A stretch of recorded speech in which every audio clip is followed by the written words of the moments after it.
Hello दोस्तों, स्वागत है आप सबका मेरे चैनल पर। और आज हम लोग जिस टॉपिक पर बात करने वाले हैं वो है SSC CGL exam dos and don'ts. SSC CGL exam के प्रिपरेशन के दौरान आपको क्या क्या करना है और क्या क्या नहीं करना है।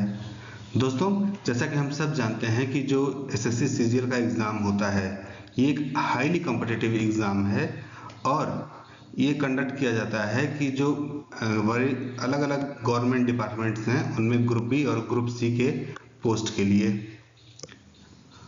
उसके जो रिक्रूटमेंट होती है उसके लिए एग्ज़ाम कंडक्ट कराया जाता है। और ये हाईली कॉम्पिटिटिव एग्ज़ाम है, तो इसकी प्रिपरेशन के दौरान आपको क्या क्या करना है, क्या क्या नहीं करना है, वो हम आज इस वीडियो में बात करने वाले हैं। ओके, तो ये वीडियो आपके लिए इम्पोर्टेंट होने वाला है, इससे आप लास्ट तक देखिए। सबसे पहले है कि हमें क्या करना है। तो इसका सबसे पहला पॉइंट आता है कि हमें सिलेबस को अच्छे से समझना है।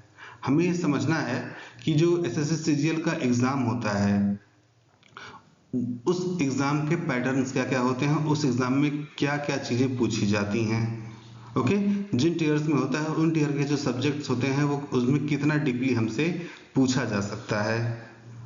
ठीक है, सो आपको एक बार उस सिलेबस को अच्छे से समझना होगा और ये देखना होगा कि कौन कौन से टॉपिक्स कवर किए गए हैं, हर सेक्शन में क्या क्या टॉपिक पूछे जाते हैं और उन टॉपिक को आपको अच्छे से पढ़ना होगा। Okay, so this will help you plan your preparation efficiently. इससे आपकी प्रिपरेशन काफ़ी एफिशिएंट हो जाएगी, इफेक्टिव हो जाएगी।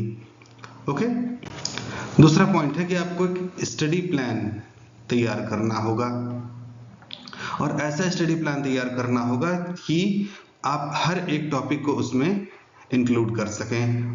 काफ़ी डिटेल्ड स्टडी प्लान तैयार करना होगा जिसमें कि आप एक टाइम टेबल बना सकें, अपना स्टडी मटेरियल रेडी रख सकें और टॉपिक्स जो जो टॉपिक्स आपके वीक हैं बल्कि पूरा टॉपिक कवर करते हुए एसएससी सीजीएल का उसको रोज कुछ ना कुछ आप प्रिपरेशन करते रहें। और ऐसा नहीं कि सिर्फ आपको स्टडी प्लान बनाना ही ज़रूरी है, बल्कि आपको उस प्लान पर, उस अपने स्टडी शेड्यूल पर स्ट्रिक्ट रहना है। अगर आप रोज सिर्फ 2 घंटे का ही स्टडी प्लान बना रहे हैं तो सिर्फ 2 घंटे का ही बनाइए, लेकिन उन 2 घंटों में सिर्फ आप पढ़ाई कीजिए। ओके, उस पर स्ट्रिक्ट रहिए, ये आपके लिए सबसे ज़्यादा ज़रूरी है। अगले पॉइंट की बात करें डोज में, तो स्टडी मटेरियल्स। किसी भी एग्जाम में अच्छा स्कोर करने के लिए स्टडी मटेरियल्स का होना बहुत ज़्यादा ज़रूरी है। ठीक है, तो आपका जो स्टडी मटेरियल एसएससी सीजीएल के एग्ज़ाम के लिए होना चाहिए वो रिलायबल होना चाहिए और अप टू डेट होना चाहिए। ये दो चीज़ें सबसे ज़्यादा इंपॉर्टेंट है। पहला रिलायबल होना चाहिए, फॉल्स इन्फॉर्मेशन वाली नहीं होनी चाहिए, और अप टू डेट यानी कि ज़्यादा पुराना नहीं होना चाहिए, क्योंकि एसएससी सीजीएल के एग्ज़ाम में कई बार अप टू डेट क्वेश्चंस पूछे जाते हैं जो कि रिसेंटली चेंजेज हुए हैं हमारे चारों ओर, हमारे कंट्री में, हमारे इंटरनेशनल लेवल पे, स्टेट लेवल पे, डिस्ट्रिक्ट लेवल पे। वो चीज़ें आपके बारे में वो चीज़ें आप जानिए। ठीक है, और वो आपको केवल up to date study materials में ही मिल सकता है। वो चीज़ें आपकी बुक्स में होनी चाहिए, आपके जो ऑनलाइन रिसोर्सेज आप यूज कर रहे हैं वो अप टू डेट होना चाहिए, जो मॉक टेस्ट हो रहे हैं वो अप टू डेट होना चाहिए। ओके, इसके अलावा आपको ये भी इंश्योर करना होगा कि आप जो लेटेस्ट एग्जाम पैटर्न है उसे आप एक्सेस कर पाएं और जो प्रीवियस ईयर के क्वेश्चन पेपर्स हैं उनको भी आप अच्छे से देख पाएं। बात करते हैं अगले डोज की, अगले पॉइंट की, वो है प्रैक्टिस रेगुलरली। आपको रेगुलरली प्रैक्टिस करनी होगी एग्ज़ाम देने की, और ये सबसे ज़्यादा ज़रूरी है कि आप अपनी एक्यूरेसी और स्पीड बढ़ा सकें। हमें एग्ज़ाम में सक्सेसफुल होने के लिए इन दोनों चीज़ों की ज़रूरत है, एक्यूरेसी की भी और स्पीड की भी। हम जल्दी जल्दी क्वेश्चंस अटेम्प्ट कर पाएँ और सही क्वेश्चंस अटेम्प्ट कर पाएँ, ये दोनों चीज़ें बहुत ज़्यादा ज़रूरी हैं। तो अगर आप रेगुलरली प्रैक्टिस करते हो तो इससे आपकी ये दोनों चीज़ें इंप्रूव हो जाएंगी। जो मॉक टेस्ट हैं उनको सॉल्व करिए, जो प्रैक्टिस पेपर्स हैं उनको सॉल्व करिए, जो प्रीवियस ईयर पेपर्स हैं उनको सॉल्व करिए, तो आपको ये सारी चीज़ें आप ये सारी चीज़ें कर सकते हैं। ओके, साथ ही साथ टाइम मैनेजमेंट और एग्ज़ाम पैटर्न का भी आप अच्छे से इसमें ख्याल रख पाएंगे। यानी कि आपको टाइम मैनेजमेंट इसमें रखना होगा कि आपको मॉक टेस्ट या फिर अपना जो प्रैक्टिस पेपर है जिसको कि आप सॉल्व कर रहे हैं उसको एक गिवन टाइम पैटर्न में ही सॉल्व करना होगा, गिवन टाइम ड्यूरेशन में ही उसको कंप्लीट करना होगा, जिससे कि आप रियल एग्जाम की फीलिंग को ले पाएं। एग्जाम के दौरान आपको क्या क्या प्रेशर्स आ सकते हैं। ओके, बात करते हैं अगले डोज की, रिवीजन। ये स्टूडेंट्स के अंदर सबसे ज्यादा कमी होती है कि वो रिवीजन नहीं कर पाते। ओके, रेगुलर रिवीजन करना किसी भी टॉपिक का बहुत ज़्यादा ज़रूरी है। जो भी आपने पढ़ाई की है उसका रेगुलर रिवीजन सबसे ज़्यादा ज़रूरी है। इससे क्या होता है कि जो आपकी इंफॉर्मेशंस होती हैं उन्हें आप आसानी से रिकॉल कर सकते हो। ओके, और आप सबसे ज़्यादा अपने जो कॉन्सेप्ट्स हैं उनको आप इजीली समझ सकते हो। तो सबसे ज़्यादा ज़रूरी कि आज आपने जो पढ़ा उसको अगले दिन पढ़िए, यानी कि एक दिन का गैप रखिए, फिर उसके बाद एक हफ्ते बाद पढ़िए, फिर अगले बार एक महीने बाद पढ़िए। ये आपके जो रिवीजन होते हैं ये आपके कॉन्सेप्ट्स को इजीली रिकॉल करने में हेल्पफुल होते हैं। ओके, और उसके बाद स्टे हेल्दी। ये सबसे ज़्यादा मैं बार बार बोलता हूँ कि स्टे हेल्दी। ज़्यादा स्ट्रेस मत लीजिए, अपनी एक हेल्दी लाइफस्टाइल को मेंटेन करिए। जहाँ तक हो सके ज़्यादा से ज़्यादा और इनफ जो आपके लिए ज़रूरी है उतना सोइए, न्यूट्रिशियस फूड लीजिए और फिजिकल एक्टिविटी में भी इंगेज रहिए। Morning half an hour, evening half an hour आपके लिए काफ़ी होगा फिजिकल एक्टिविटी आपको हेल्दी रखने के लिए। आप मेंटली और फिजिकली अगर फिट हैं तभी आप एग्ज़ाम में अच्छा स्कोर कर पाएंगे। बात करते हैं अगले डोज की, तो वो है हमारा टाइम मैनेजमेंट।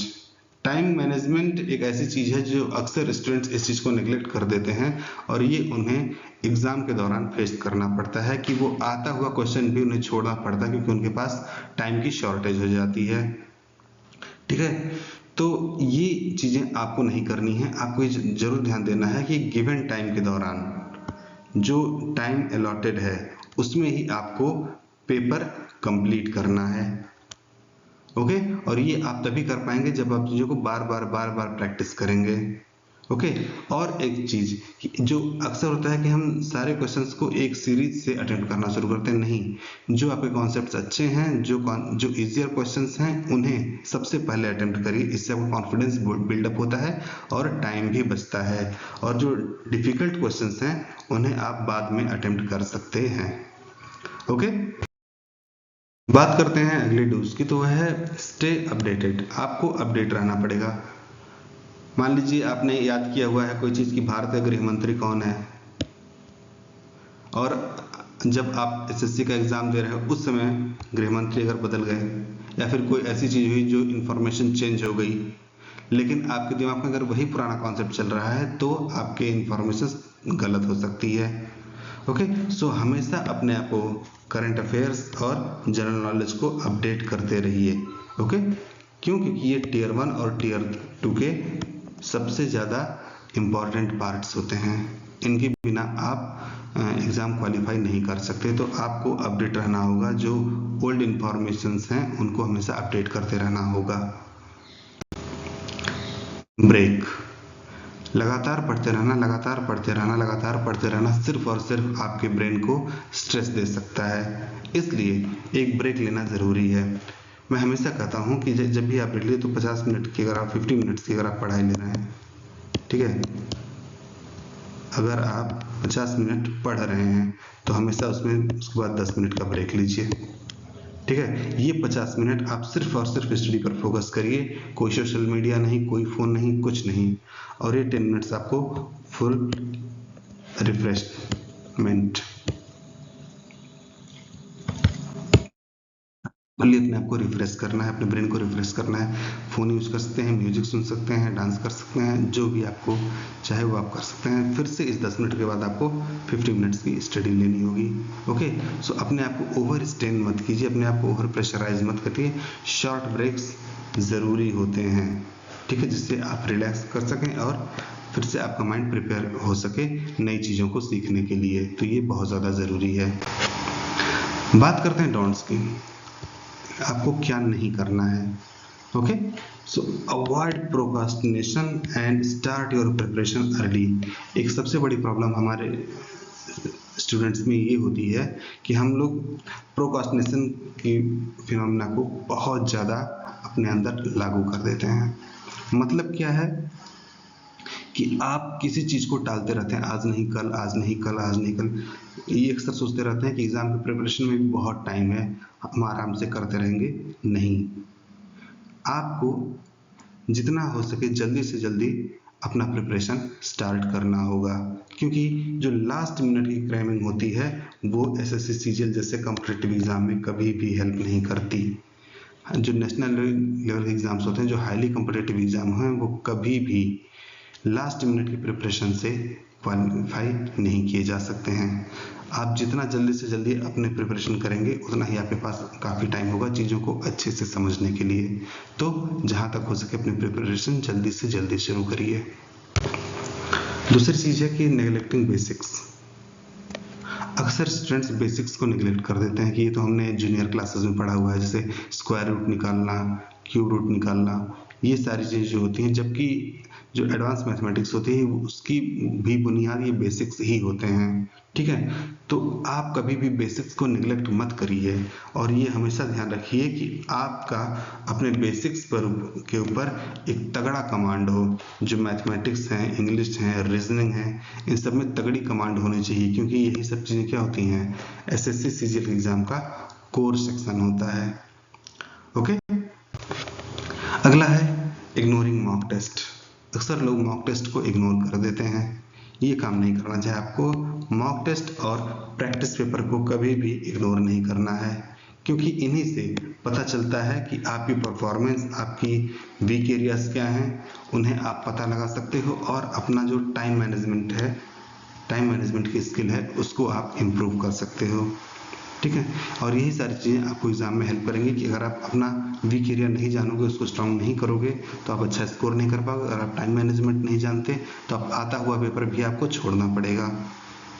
ओके, तो कभी भी मॉक टेस्ट को इग्नोर मत करिए। अगला है ओवर कॉन्फिडेंस।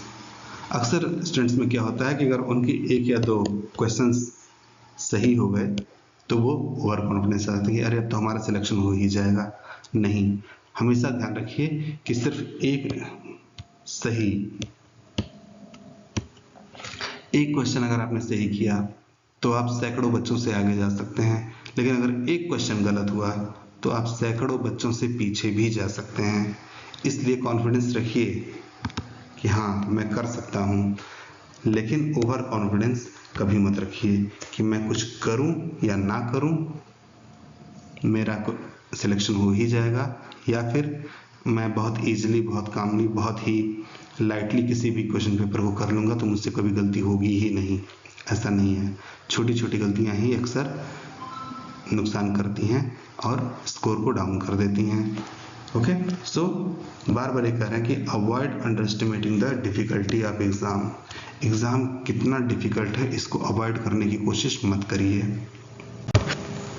बात करते हैं डिस्ट्रैक्शंस की। डिस्ट्रैक्शंस आज के ज़माने में सबसे ज़्यादा हो चुके हैं स्टूडेंट्स के बीच में।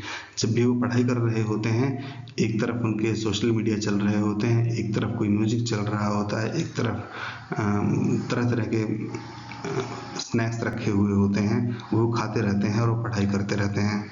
नहीं, ऐसा कुछ नहीं करना है आपको।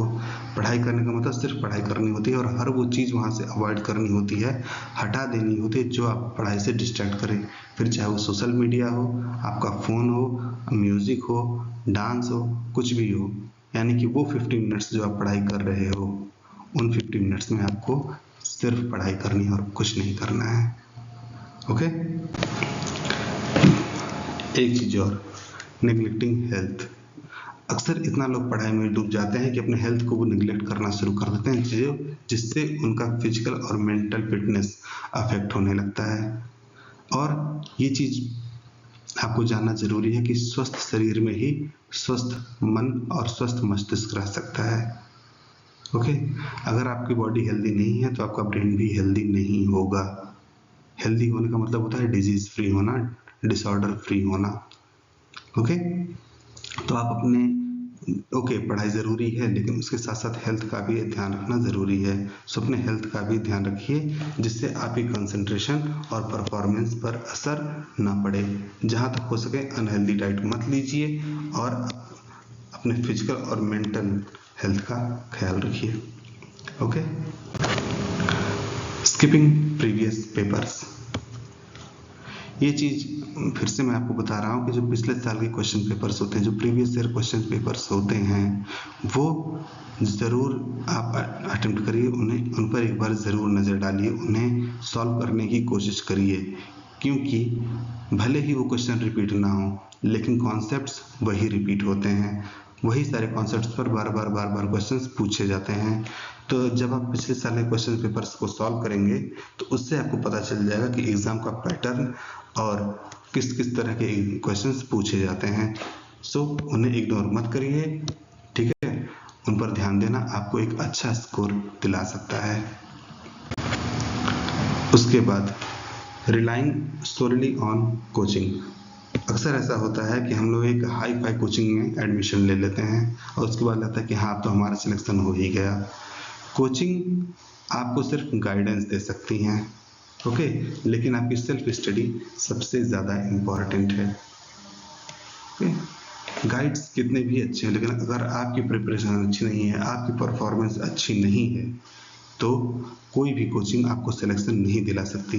इसलिए सिर्फ कोचिंग पर डिपेंड होना और कोचिंग के स्टडी मटेरियल्स पर डिपेंड होना ये आपके लिए सही नहीं होगा।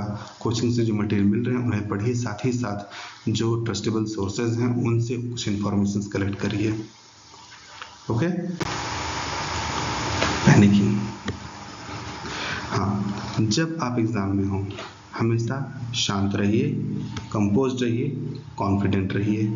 ज़रा सा भी आप पैनिक हुए, डरे या ये सोचे कि अगर आपका सिलेक्शन नहीं हुआ तो क्या होगा, तो इससे आप इतनी मिस्टेक्स करेंगे और आपकी परफॉर्मेंस इतनी पुअर हो जाएगी कि आप कभी भी सिलेक्ट नहीं हो पाएंगे। इसलिए कभी भी एग्ज़ाम में पैनिक मत होइए। ओके, तो ये चीज़ हमेशा याद रखिए कि एसएससी सीजीएल का जो एग्ज़ाम होता है उसके लिए क्या चाहिए, हमेशा डेडिकेशन, हार्ड वर्क को बल्कि हम और इम्प्रूव करें तो स्मार्ट वर्क, ठीक है। उसके बाद एक स्ट्रेटेजिक अप्रोच, आपकी जो प्रिपरेशन है उसकी प्रॉपर स्ट्रेटजी होनी चाहिए। तो ये जो मैंने डूज एंड डोंट्स बताए हैं कि आपको क्या करना है क्या नहीं करना है, इससे आप अगर फॉलो करते हैं तो आपकी प्रिपरेशन एक राइट ट्रैक में जाएगी और आपके सिलेक्शन के चांसेस काफ़ी ज़्यादा हो जाएंगे। ओके फ्रेंड्स, तो इस वीडियो में इतना ही, मिलते हैं अगले वीडियो में। और ज़्यादा रिसोर्सेज के लिए और ज़्यादा इन्फॉर्मेशन के लिए आप मेरी वेबसाइट को विजिट कर सकते हैं। थैंक यू फॉर वॉचिंग, मिलते हैं अगले वीडियो में, बाय बाय।